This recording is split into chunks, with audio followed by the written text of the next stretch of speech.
لیکن میرے عزیزو، آج وہ جاہلیت کا دور آ گیا ہے کہ اسلام کے کتنے سارے احکامات ایسے ہیں جنہیں مسلمان بھی کہتا ہے یہ خلاف مصلحت ہے، جنہیں مسلمان بھی کہتا ہے یہ خلاف مصلحت ہے۔ ہاں میرے عزیزو، اسلام کے کسی حکم کے بارے میں یہ کہہ دیا کہ یہ حکم اسلام کا مصلحت کے خلاف ہے تو وہ بھی ایسا ہی ہوگا جیسے شیطان ہو گیا۔ اس نے بھی وہی حرکت کی جو ابلیس نے کی، یہ بھی ایسا ہی مردود ہو جائے گا جیسے ابلیس مردود ہوا۔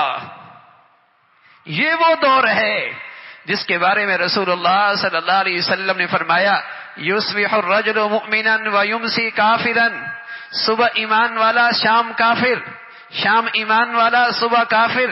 کہ اسلام کے احکامات کے بارے میں، نبی کی زندگی کے بارے میں یوں کہہ بیٹھے گا یہ خلاف مصلحت ہے، یہ میری عقل میں نہیں آتی، یہ خلاف عقل ہے، یہ خلاف عقل ہے۔ رسول اللہ صلی اللہ علیہ وسلم جس دور میں آئے اور ایمان کی، اسلام کی روشنی انسانیت کو دی، اپنی تعلیمات کی روشنی سے، قرآن کے نور سے جس سے انسانیت کو ہدایت ملی، جاہلیت کا وہ تاریک دور کیا تھا؟ اس جاہلیت کے تاریک دور میں چند نمایاں چیزیں تھیں، نمایاں چیزیں، ان میں ایک شرک تھا، ایک شرک تھا۔ اس میں نمایاں چیز کیا تھی جسے قرآن نے کہا ہے اندھیرے کا دور، جاہلیت کا دور، شرک تھا۔ اور اس دور کے اندر کتے سے بڑا پیار تھا، کتے سے بڑا پیار تھا۔ رسول اللہ صلی اللہ علیہ وسلم جب مدینہ منورہ تشریف لائے، آپ نے فرمایا کوئی کتا بھی نظر آئے اسے فوراً مار دو، اتنی نفرت بٹھائی۔ پھر ایک وقت ارشاد فرمایا جو کالا اور سیاہ رنگ کا ہے اسے مار دو۔ پھر ایک وقت آیا جب نفرت بیٹھ گئی، اب آپ نے فرمایا اب کتوں کو نہ مارو، ہاں جس برتن میں یہ منہ ڈال دے اسے 7 مرتبہ دھو لینا، 7 مرتبہ دھو لینا۔ یعنی اتنی نفرت بٹھا دی اس کتے کی۔ جاہلیت کے دور میں اس سے محبت تھی، اللہ کے نبی کا دین آیا، اس سے نفرت شروع ہو گئی۔ حضور علیہ الصلوۃ والسلام ایک انصاری کے گھر جایا کرتے تھے، قریب میں ایک اور انصاری کا گھر تھا۔ اس نے کہا یا رسول اللہ آپ میرے گھر میں نہیں آتے؟ فرمایا جس گھر میں کتا ہوتا ہے اللہ کا نبی اس گھر میں نہیں آیا کرتا۔ شرک تھا، کتے سے پیار تھا، تصویر، مجسمے، اس سے اپنے گھروں کو سجایا جاتا تھا۔ ذی روح تصویر اور مجسمے، اس سے گھروں کو سجایا جاتا۔ ایک دن آپ کی پیاری بیٹی حضرت فاطمہ، جس کے پاس آپ کی ساری اولاد کی محبت جس کے لیے اکٹھی ہو گئی، بیٹیوں کا انتقال ہو گیا، بچوں کا بچپن میں انتقال ہو گیا، ایک بیٹی فاطمہ رہ گئی، اولاد کی ساری محبت فاطمہ کے لیے، فاطمہ کے لیے۔ ایک دن سفر سے تشریف لاتے تو سب سے پہلے اپنی بیٹی کے گھر تشریف لاتے، اور پیار کا اور اتنا احترام کا حال تھا، بیٹی کا ہاتھ چومتے تو بوسہ لیتے، اور بیٹی بھی اپنے ابا کا ہاتھ کا بوسہ لیتی۔ حضور علیہ الصلوۃ والسلام کے گھر میں بیٹی فاطمہ آتی تو حضور کھڑے ہو جاتے، اپنی بیٹی کا اس انداز سے استقبال کرتے۔ سفر سے کہیں واپس آتے تو سیدھا بیٹی کے گھر آتے۔ ایک دن تشریف لائے، باہر کپڑا لٹکا ہوا، اس میں ایک تصویر بنی ہوئی۔ حضور علیہ الصلوۃ والسلام نے دیکھا، آگے نکل گئے، پیچھے فاطمہ آئی، کہا یا رسول ابا جان آپ گھر میں نہیں آئے؟ فرمایا فاطمہ جس گھر میں تصویر ہوتی ہے اللہ کا نبی اس گھر میں نہیں آتا۔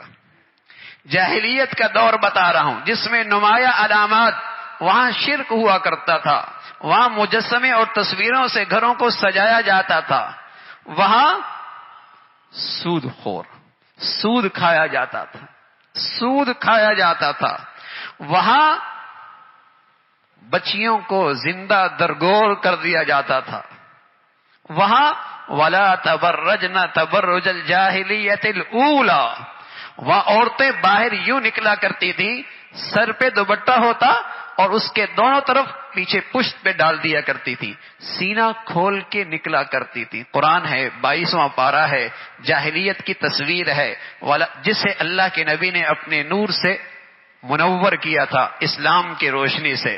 وہ تاریخ خیال تھے، اسلام نے مسلمانوں کو روشن خیال بنا دیا. وہ تاریخ خیال تھے جن کے ہاں جسم پہ لباس عیب تھا، دوپٹہ عیب تھا، حیا کی چادر عیب تھی. وہ تاریخ دور تھا، تاریخ خیالی کا زمانہ تھا. اللہ کے نبی تعلیمات لے کے آئے، مسلمانوں کو روشن خیال بنایا. تیری بیٹی حیا کی چادر اوڑھے، تیری بہنا حیا کی چادر اوڑھے، تیری بیوی حیا کی چادر اوڑھے. رسول اللہ صلی اللہ علیہ وسلم نے حیا کی چادر دی. یہ روشن دور آیا رسول اللہ صلی اللہ علیہ وسلم کے زمانے سے. پھر کیا ہوا؟ اس زمانے میں عورت بے پردہ عریاں لباس کے ساتھ باہر نکلتی. یہ زمانہ جاہلیت ہے. پھر رسول اللہ صلی اللہ علیہ وسلم کے زمانے سے پہلے سود کھایا جاتا تھا، قمار جوا کھیلا جاتا تھا، شراب پی جاتی تھی. یہ قرآن نے اس جاہلیت کی تصویر ذکر فرمائی ہے. اسلام آیا ہے، میری نبی کی زندگی آئی ہے، ان سارے اندھیروں کو ختم کیا ہے. لیکن آج پھر دیکھیے ذرا دنیا میں اس زمانے جاہلیت کی کیا آج اندھیرے موجود ہیں کہ نہیں؟ ہر طرف یہ اندھیرے موجود ہیں. اور رسول اللہ صلی اللہ علیہ وسلم نے فرمایا یہ اندھیرے اس لحاظ سے خطرناک ہیں کہ یہ فتنے اس انداز سے خطرناک ہیں کہ ان کے الفاظ بدل جائیں گے، ان کے اصطلاحات بدل جائیں گے، انہیں خوبصورت انداز میں پیش کیا جائے گا اور نتیجہ یہ نکلے گا کہ مسلمان صبح کافر ہوگا، شام مسلمان ہوگا، شام مسلمان ہوگا، صبح کافر ہو جائے گا. ایمان یوں چلا جائے گا. وجہ کیا ہے؟ مسلمان بھی کہے گا یہ احکامات خلاف مصلحت ہیں، یہ احکامات خلاف مصلحت ہیں، یہ اس زمانے کے احکامات ان پر عمل کرنا ممکن نہیں، یہ میرے عقل میں نہیں آتی. یہ وہ دور ہے میرے عزیزو جس کے رسول اللہ صلی اللہ علیہ وسلم نے نشاندہی کی اور انسانیت کی کشتی پار لگی، انسانیت نے فلاح پائی، کامیابی ملی قرآن کے نور سے، رسول اللہ صلی اللہ علیہ وسلم کی تعلیمات سے. میرے عزیزو آج بھی ہمارے مسائل کا حل اسوہ رسول میں موجود ہے، نبی کی زندگی میں موجود ہے.